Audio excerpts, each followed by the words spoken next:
नमस्कार दोस्तों, आज के अखबारों की अगर बात करें तो हर अखबार में करीब हर अखबार में पहले पन्ने पर ज़्यादातर अखबारों की पहली लीड बिहार में जिस ढंग से नीतीश कुमार और एलजेपी के बीच तनातनी की खबर आई है वही हर अखबार की करीब पहली हेडलाइन है। अमर उजाला की पहली हेडलाइन है, राजग में दरार, नीतीश की अगुवाई में लोजपा का चुनाव लड़ने से इनकार। उसी तरह से दैनिक हिंदुस्तान का है, बिहार चुनाव में एनडीए से अलग हुई लोजपा। उसी तरह से बाकी अखबारों में भी है, Times of India, Economic Times, हर अखबार में प्रमुखता से है। इंडियन एक्सप्रेस की पहली लीड यही है, LJP balancing act breaks from NDA in Bihar, will remain in alliance in Delhi. इसी तरह से टाइम्स ऑफ इंडिया की पहली है, यहाँ पहली मतलब प्रमुखता से जो दूसरी लीड है, यहाँ दूसरी खबर है कोरोना वाली, और यहाँ है। इसी तरह से हर अखबार की प्रमुखता से आज के अखबार की लीड है। अब इसमें क्या है ये मैं बताने जा रहा हूँ आपको। नवोदय टाइम्स की यही हेडलाइन है, हिंदू में भी है और इकोनॉमिक टाइम्स में भी है। पेज नंबर 3 पर हर अखबार में प्रमुखता से ये खबर है। पटना के कुछ अखबारों को भी आज मैंने खंगाला टटोला। प्रभात खबर की बड़ी लीड है, पटना में हरिभूमि की एक दिलचस्प लीड मुझे आज दिखी, जिसको मैं आज पहली बार दिखा रहा हूँ। ई पेपर मैंने देखा, नीतीश के हाथ चिराग नहीं। अच्छी हेडलाइन है। अब सवाल उठता है बिहार में हो क्या रहा है। बाकी खबरों पर आने से पहले बिहार में जिस ढंग से रामविलास पासवान की पार्टी एलजेपी के मुखिया चिराग पासवान ने ऐलान कर दिया है कि वो किसी भी सूरत में नीतीश कुमार के नेतृत्व को कबूल नहीं करेंगे, बीजेपी के साथ मिलकर चुनाव लड़ेंगे, मोदी की नीतियों को आगे बढ़ाएंगे, और मोदी जिस ढंग से पूरे देश में विकास को लागू करने की कोशिश कर रहे हैं उनके एजेंडे को बिहार में आगे बढ़ाएंगे, और बीजेपी के नेतृत्व में बिहार में सरकार बनाएंगे और बिहार में बीजेपी के नेतृत्व वाली सरकार का हिस्सा होंगे। ये ऐलान किया है। और साथ में ये कि बिहार फर्स्ट, बिहारी फर्स्ट, इस नीति के साथ वो चुनाव में बीजेपी के साथ उतरना चाहते हैं, जेडीयू से किसी तरह का रिश्ता नहीं रखना चाहते हैं। साथ में क्या कहा कि जेडीयू से आइडियोलॉजिकल डिफरेंसेज, वैचारिक मतभेद है। ये चिराग पासवान ने कल ऐलान किया। आज शाम तक, देर शाम तक पता चल जाएगा कि कितनी सीटों पर चिराग पासवान उम्मीदवार खड़े कर रहे हैं। उन्होंने कहा कि जेडीयू की जितनी भी सीटें होगी, हर सीट के मुकाबले हर सीट पर उनके उम्मीदवार होंगे। अभी तक कहा जा रहा है करीब 120, 119, 121 सीटों के आंकड़े अलग अलग अखबारों में छपे हैं, इसलिए मैं उन आंकड़ों पर नहीं जाता क्योंकि ये बदल सकता है। अभी जो खबर अलग अलग जगह है कि बीजेपी करीब 121 सीट पर लड़ेगी, जेडीयू 122 सीटों पर लड़ेगी, जिसमें जेडीयू अपने हिस्से से जीतन राम मांझी की पार्टी को 5 सीट दे सकती है। 243 सीटों की विधानसभा में इन दोनों दलों ने अपने सीटों के बंटवारे कर लिए, इसलिए कि एलजेपी ने साफ कह दिया कि वो एनडीए में नीतीश कुमार के नेतृत्व में चुनाव लड़ने को तैयार नहीं है। तो वो अलग चुनाव एलजेपी लड़ेगी, लेकिन कहां लड़ेगी? जहां सिर्फ जेडीयू के उम्मीदवार होंगे, जहां बीजेपी के उम्मीदवार होंगे, वो चुनाव नहीं लड़ेगी। हर अखबार में खबर है। अब जरा सोचिए, क्या यह मुमकिन है कि चिराग पासवान ये सब अपने दम पर कर रहे हैं? क्या यह मुमकिन है कि चिराग पासवान की राजनीतिक हैसियत ऐसी हो जाए कि नीतीश कुमार को ललकारते हुए, बीजेपी से सटते हुए, एनडीए से बाहर आते हुए या बाहर आते हुए दिखते हुए, जबकि दिल्ली में उनके पिताजी केंद्र सरकार में मंत्री हैं, तो इतनी भूमिकाएं निभाते हुए और उसके बाद चिराग पासवान चुनाव लड़ें? क्या लगता है आपको? नामुमकिन है। लेकिन किसी अखबार ने उस तरह से यह खबर नहीं छापी है, सिर्फ एक अखबार ने छापी है, वो आपको आगे बताता हूं। चिराग पासवान और जेपी नड्डा की कहा जा रहा है 6 मुलाकातें हो चुकी है, 5 से 6 मुलाकातें बीते कुछ हफ्तों में। चिराग पासवान का गेम प्लान क्या है और चिराग पासवान के गेम प्लान के पीछे कौन है? क्या अमित शाह, मोदी और जेपी नड्डा यानी बीजेपी की शाह के बगैर चिराग पासवान इतना बड़ा दांव खेल रहे हैं? तो क्या गेम प्लान है? गेम प्लान सिर्फ ये है, ये कहा जा रहा है कि चिराग पासवान को बीजेपी बढ़ा रही है, बीजेपी की शह पर चिराग पासवान जेडीयू की सीटों पर अपने उम्मीदवार खड़े करेंगे, क्योंकि बीजेपी भी इस बार चाहती है कि 15 साल मुख्यमंत्री रहे नीतीश कुमार, इस बार तख्ता पलटने की रणनीति पर्दे के पीछे से हो रही है। वो कैसे मुमकिन है? दोनों पार्टियां बराबर बराबर सीटों पर अगर लड़ेगी तो किसको कितनी सीटें मिलेगी अपने दम पर वो। लेकिन अगर जेडीयू की 120, 115, 117 जितने सीटों पर फाइनल लड़ती है, हर सीट पर अगर एलजेपी का उम्मीदवार खड़ा हो गया और अगर 20, 25, 28, 17, 20 जो भी जितनी भी सीटें 30 जो भी जितनी सीटों पर जेडीयू की सीटों पर वोट काट लिया एलजेपी ने और जीत ली सीटें, बस नीतीश कुमार का खेल खत्म। यही बीजेपी चाहती है। बीजेपी चाहती है कि नीतीश कुमार की सीटें इतनी कम हो जाए बीजेपी के मुकाबले कि नीतीश कुमार की दावेदारी खत्म हो जाए, और यह बीजेपी का गेम प्लान है। चिराग एक मोहरा है, इस बात को आप समझिए। मुमकिन नहीं है कि चिराग पासवान की मुलाकातें हो रही है। एक मुलाकात पिछले हफ्ते ऐसी भी हुई जेपी नड्डा से, जहां अमित शाह भी थे। चिराग पासवान जो कर रहे हैं वो बीजेपी के गेम प्लान का हिस्सा बनकर कर रहे हैं। कुछ अखबारों में खबर छपी है, वो बताता हूं। उससे पहले थोड़ा एलजेपी की हैसियत, जो राजनीतिक जमीन है, एक ही अखबार ने पॉलिटिकल बैकग्राउंड छापा है, वो दैनिक हिंदुस्तान है। वहाँ कुछ आंकड़े हैं वो बताते हुए, और उसके बाद एक अखबार ने ये छापा है, द टेलीग्राफ ने, कि गेम प्लान बीजेपी का कैसे है। पहले उस पर आता हूँ, और इससे आपको अंदाजा लगेगा कि बिहार में एलजेपी की राजनीतिक हैसियत और इतनी बड़ी महत्वाकांक्षा, और वो भी अपने दम पर। और इसमें दिलचस्प है, बीजेपी के नेता मौन है। जब उनसे पूछा जा रहा है कि चिराग पासवान अगर ऐसे बाहर चुनाव लड़ते हैं तो क्या इससे नुकसान होगा, तो बीजेपी के नेताओं के सोर्सेज से हिंदुस्तान टाइम्स ने आज छापा है, लिमिटेड सीटों पर इफेक्ट होगा। लिमिटेड किन की सीटें? जेडीयू की, क्योंकि बीजेपी के तो पक्ष में है। और चिराग पासवान का नारा ही है कि बीजेपी के नेतृत्व में सरकार बने। यही कल एलजेपी की तरफ से ऐलान किया गया है। तो सवाल ये उठता है कि एलजेपी की राजनीतिक हैसियत को जरा समझिए। आज की स्थिति में अगर आप देखेंगे तो एलजेपी 2015 में 42 सीटों पर लड़ी थी, 4.8% वोट आए थे। 2015 की स्थिति क्या थी? नीतीश कुमार और आरजेडी दोनों साथ थे उस वक्त। आपको याद होगा, लोकसभा चुनाव के बाद दोनों साथ आए थे। और अगर थोड़ा बैकग्राउंड में पीछे जाते हैं, फ्लैशबैक में, तो एलजेपी हम 2005 से जाते हैं। 2000 में ये पार्टी बनी। 2005 में 2 बार चुनाव हो गए थे, पहली बार फरवरी में और दूसरी बार अक्टूबर में। पहली बार चुनाव में रामविलास पासवान की पार्टी को 29 सीटें मिल गई थी, और रामविलास पासवान सत्ता की चाबी जेब में लेकर बैठे रह गए, और उसके बाद राष्ट्रपति शासन लग गया, क्योंकि वो सौदेबाजी में अपने ढंग से जो चीज़ें चाहते थे नहीं हो पाई थी। तो 2005 में क्या हुआ था? 178 सीटों पर एलजेपी लड़ी थी, 12.62%, मतलब 12.5% वोट मिले थे। उसी साल दोबारा चुनाव हुए अक्टूबर में, जब नीतीश कुमार मुख्यमंत्री बने, तब एलजेपी लड़ी 203 सीटों पर। अब एलजेपी की हैसियत देखिए, 11% वोट मिले, सीटें बहुत कम हो गई, 10 सीट मिली। पहली बार 29, दूसरी बार 10। तो अचानक रामविलास पासवान धड़ाम से गिरे 6 महीने बाद। उसके बाद 2010 75 सीटों पर लड़ी, 6.74% वोट मिले। और अगर उसके पहले, और हुआ ये था कि 2004 के पहले रामविलास पासवान एनडीए से अलग हुए थे, नरेंद्र मोदी के सवाल पर, गुजरात के दंगों के सवाल पर।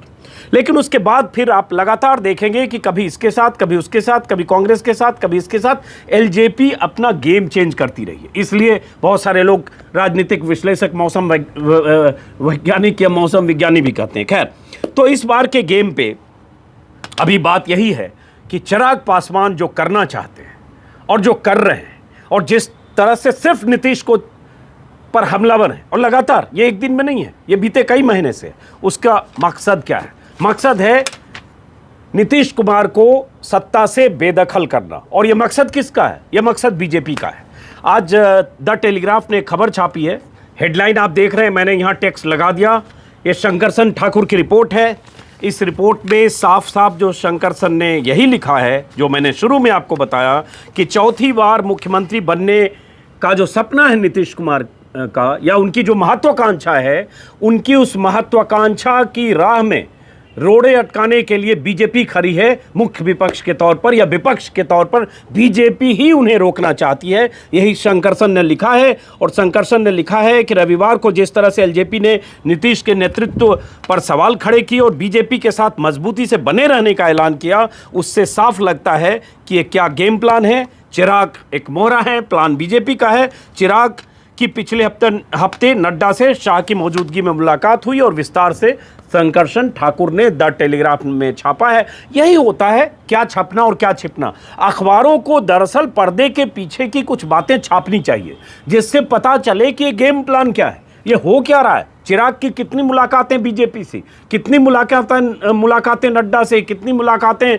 अमित शाह से, और अब चिराग पासवान कह रहे हैं कि बिहार में पहले एक खबर आ रही थी कि 143 सीटों पर अपने उम्मीदवार खड़े करेंगे, लेकिन अब खबर आ रही है कि चिराग पासवान उतनी सीटों पर, खबर क्या आ रही है उन्होंने खुद ऐलान किया, तो मान लें कि 119, 18, 21 जितनी सीटों पर बीजेपी फाइनली लड़ेगी, 121, 20-21 के आसपास, उतनी सीटों को छोड़कर चिराग पासवान अपने उम्मीदवार खड़े करेंगे। अब चिराग पासवान की पार्टी की अगर स्थिति देखेंगे, पिछले चुनाव में 2015 में 42 सीटों पर चिराग पासवान की पार्टी लड़ी थी, सिर्फ 2 सीटों पर जीती थी, 4.8%, सिर्फ 4.8% वोट मिले थे। अगर बीजेपी की बात करेंगे तो बीजेपी पिछले चुनाव में, आपको याद होगा 2015 में बीजेपी चूंकि अलग थी, नीतीश अलग हो चुके थे मोदी के सवाल पर लोकसभा चुनाव के पहले, और बिहार चुनाव के वक्त आरजेडी के साथ थे, तो बीजेपी 157 सीटों पर लड़ी थी, 53 पर जीती थी, 24% वोट ज्यादा थे, सीट पर ज्यादा लड़ी थी, ये भी वजह थी, और बीजेपी को वोट मिले, लेकिन सामने मोर्चेबंदी नीतीश और लालू की थी, जिसमें बीजेपी को जबरदस्त नाकामी हाथ लगी। वो भी तब जब मोदी और शाह जबरदस्त ढंग से प्रचार कर रहे थे, बहुत तरह की बयानबाजियां, जो शायद आपको याद हो, डीएनए वाला बयान भी था, और ये जीत गए तो पाकिस्तान में पटाखे चलेंगे, और उस बीच मोहन भागवत का बयान एक आरक्षण को लेकर था, जिसको लालू यादव ने बहुत जोर शोर से मुद्दा बनाया था। और जेडीयू 101 पर, आरजेडी 101 पर, दोनों बराबर पर लड़ी थी, उसके बाकी सीटों पर कांग्रेस थी, जिसमें जेडीयू को 71 सीटें मिली थी, 16.8% वोट मिले थे। अब यही खेल है कि कैसे नीतीश का रास्ता रोका जाए। तो नीतीश के रास्ता रोकने में, उनकी जमीन पलटने में, उनकी कुर्सी में पलीता लगाने में, उनको सत्ता से बेदखल करने में कौन है? बीजेपी पर्दे के पीछे। उनको उतनी चुनौती आरजेडी से, तेजस्वी से नहीं है जितनी बीजेपी से है, शाह और मोदी के गेम प्लान से। क्योंकि बीजेपी को भी लग रहा है कि यह मौका है जब नीतीश को, चिराग को थोड़ा चढ़ाकर, पीठ ठोककर नीतीश को किनारे किया जा सकता है अगर उनकी सीटें कम हुई। तो ये गेम प्लान है दोस्तों। देखते हैं क्या ऐलान होता है, किसकी कितनी सीटें फाइनली, और चिराग पासवान क्या करते हैं, इस पर नजर होगी, जो बड़ी खबर थी। उसके बाद आते हैं कुछ दूसरी खबरों पर। एक खबर अगर सकारात्मक मैं बात करूं तो हर अखबार में एक सकारात्मक खबर है कोरोना को लेकर, और कोरोना को लेकर हर अखबार में, बहुत सारे अखबारों की पहली लीड भी है, और एक अच्छी खबर है, हर्षवर्धन के हवाले से ये खबर है कि जुलाई तक 25 करोड़ कोरोना वैक्सीन लोगों को लग जाएगा। ये हर अखबार की खबर है। जागरण की भी पहली लीड है, नवभारत टाइम्स की भी पहली लीड है। 25 करोड़ लोगों को जुलाई तक टीका लगाने का प्लान, यही जागरण की पहली लीड है। जुलाई तक 25 करोड़ लोगों को मिल जाएगी कोरोना वैक्सीन, और बहुत सारे अखबारों की लीड है, हिंदी अंग्रेजी तमाम अखबारों। मेरे ख्याल से हिंदुस्तान टाइम्स की भी पहली लीड यही है, टाइम्स ऑफ इंडिया की भी पहली लीड ये है, इसी तरह से हिंदुस्तान टाइम्स की भी यही लीड है, बहुत सारे अखबारों की। तो अब बात आती है कि इस खबर में दोस्तों कि सकारात्मक जरूर देखेंगे देश के लिए, यही भास्कर की लीड है, जुलाई 2021 तक 25 करोड़ लोगों को कोरोना वैक्सीन। अब कोरोना से जिस ढंग से देश जूझ रहा है, उसमें जुलाई तक, मतलब आज से अगर महीने जोड़े तो 7, 2, 9 महीने, 10 महीने मोटे तौर पर, 10 महीने अभी हैं वैक्सीन 25 करोड़ की आबादी तक पहुंचने में। तो इस 10 महीने तक हम सबको संघर्ष करना होगा, बचने के तरीके, सतर्कता और सावधानी, मास्क और जो भी उसके लिए ज़रूरी एहतियात हैं वो हम सबको बरतना होगा। और उसके बाद विस्तार से जानकारी छपी है कि किस देश में कितना, किस स्टेज में इस वैक्सीन का ट्रायल हो रहा है, किस देश में किस स्थिति में वैक्सीन पहुंचा है। और उसके बाद जैसे है कि कोरोना वैक्सीन 40 से 50 करोड़ खुराक, वही 20 से 25 करोड़ लोगों का टीकाकरण हो जाएगा अगले साल जुलाई तक। और ये हर अखबार में खबर है। इसमें विस्तार से जैसे हिंदुस्तान ने छापा है कि 169 कंपनियां दुनिया भर की टीका बनाने में जुटी है, 26 कंपनियों का टीका मानव परीक्षण के चरण में है, दौर में है, भारत भी पीछे नहीं है। भारत की 7 कंपनियां वैक्सीन बनाने में जुटी है, जिसका जिक्र हम पहले भी कई बार कर चुके हैं। भारत बायोटेक से लेकर सीरम इंस्टीट्यूट से लेकर जाइडस इंडियन इम्यूनोलॉजिक्स और ऐसी कंपनियां। तो ये एक सकारात्मक खबर थी, मुझे लगा ये भी बतानी चाहिए आपको। उसके बाद एक खबर जिसका जिक्र मैं तो अपने वीडियो में हर बार करता हूं। हाथरस में जो कुछ हुआ, जिस ढंग से आधी रात को चिता जलाई गई, उसके पहले जिस ढंग से पुलिस की लापरवाहियों के सबूत सामने हैं, उस लड़की को हॉस्पिटल में जब वो एडमिट थी, उसने आखिरी बार बयान दिया। बयान में उसने जिक्र किया कि उसके साथ सामूहिक दुष्कर्म हुआ। उसके बाद धाराएं लगाई गई, गिरफ्तारियां हुई, उस बलात्कार के मामले उस एफआईआर में दर्ज हुए। लेकिन उसके बाद से बीते 4 दिनों से क्या हुआ है आप सब लगातार देख रहे हैं। अब 2 दिन पहले यूपी पुलिस की तरफ से कहा गया कि फॉरेंसिक एविडेंस कहता है, फॉरेंसिक लैब की रिपोर्ट कहती है कि उसके साथ सामूहिक दुष्कर्म नहीं हुआ। लेकिन सवाल ये उठता है, जो एक्सप्रेस ने आज अपनी रिपोर्ट में बताया है कि ये पहले पन्ने की रिपोर्ट है कि एफएसएल रिपोर्ट कहता है saying no rape, use samples 11 days old has no value. Aligarh CMO, Aligarh CMO के हवाले से जिस हॉस्पिटल में वो लड़की एडमिट थी, 14 तारीख से लेकर 14 सितंबर से लेकर 28 तक जब उसे लाया गया दिल्ली सफदरजंग, तब तक वहीं अलीगढ़ के जवाहरलाल नेहरू मेडिकल कॉलेज में एमयू में भर्ती थी। वहां उसका सैंपल, फॉरेंसिक सैंपल लिया गया 25 तारीख को। उसके साथ घटना घटी 14 तारीख को, सैंपल लिया गया 25 तारीख को, 11 दिन बाद। उसी सैंपल के हवाले से यूपी पुलिस, यूपी सरकार, यूपी के आला अधिकारियों ने दावा कर दिया कि उसके साथ दुष्कर्म नहीं हुआ। लेकिन एएमयू के उस हॉस्पिटल के जो डॉक्टर हैं, सीएमओ हैं, डॉक्टर अजीम मलिक, उन्होंने कहा है कि 11 दिन बाद चूंकि सैंपल लिया गया, जो कि कायदे से 90 घंटे के भीतर लिया जाना चाहिए, इसलिए इस सैंपल से हो सकता है कि न मिले सीमेन या वो सारी चीज़ें जिससे दुष्कर्म की पुष्टि हो। और वो साफ साफ कह रहे हैं कि इस सैंपल और इस रिपोर्ट, इसका कोई वैल्यू नहीं है, इसका कोई मतलब नहीं है। क्योंकि और बहुत सारे फॉरेंसिक एक्सपर्ट ये कह रहे हैं कि इतनी देर से अगर सैंपल लिया गया तो उसमें वो सारी चीज़ें जो सैंपल में होनी चाहिए, जिससे पता चले कि उसके साथ दुष्कर्म हुआ, वो खत्म हो जाता है। और उसके अलग अलग वजह हैं। तो ये एक खबर है जो प्रमुखता से छपी है और यूपी सरकार के दावे की पोल खोलने के लिए, और इसका जिक्र मैंने अपने वीडियो में बार बार किया। बीच में मैं कह दूं, बहुत सारे साथी, आप सबको बहुत शुक्रिया अदा करूंगा। मेरे बहुत सारे वीडियो फेसबुक पर बहुत लोग देख रहे हैं। कुछ वीडियो मैं देख रहा हूं 7 मिलियन 70 लाख लोगों ने देखे, कुछ वीडियो 30-40 लाख लोगों ने देखे। तो उन तमाम लोगों को मेरा शुक्रिया। और मैं कहूँगा कि जो लोग फेसबुक पर हैं, जो साथी जो मेरे वीडियो देख रहे हैं, मुमकिन हो तो यूट्यूब पर आएँ, हम मेरे यूट्यूब चैनल को सब्सक्राइब करें जो अजीत अंजुम के नाम से है। आपका साथ, आपका समर्थन मेरी हौसला अफजाई करेगा। ज़रूरी है कि मेरी बात आप तक पहुँचे। फेसबुक से आप यूट्यूब पर भी आइए। और वो साथी, बहुत सारे लोग जो मेरे फेसबुक वीडियो को डाउनलोड करके अपने पेज पर डालते हैं, उनसे आग्रह ऐसा नहीं करें। आप चाहें शेयर करें, लेकिन डाउनलोड करके आप बिना मेरी जानकारी के ना करें, यह आग्रह है। इसके साथ दूसरी खबरों पर बढ़ते हैं दोस्तों।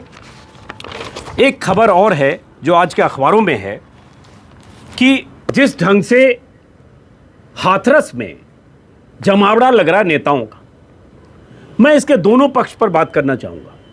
एक तो ये कि अगर जयंत चौधरी जैसे नेता, सांसद जाते हैं तो उन पर लाठीचार्ज, जिस बेरहमी से पुलिस डंडे बरसा रही थी, कल वो वीडियो वायरल हुआ था, बिल्कुल नहीं होना चाहिए।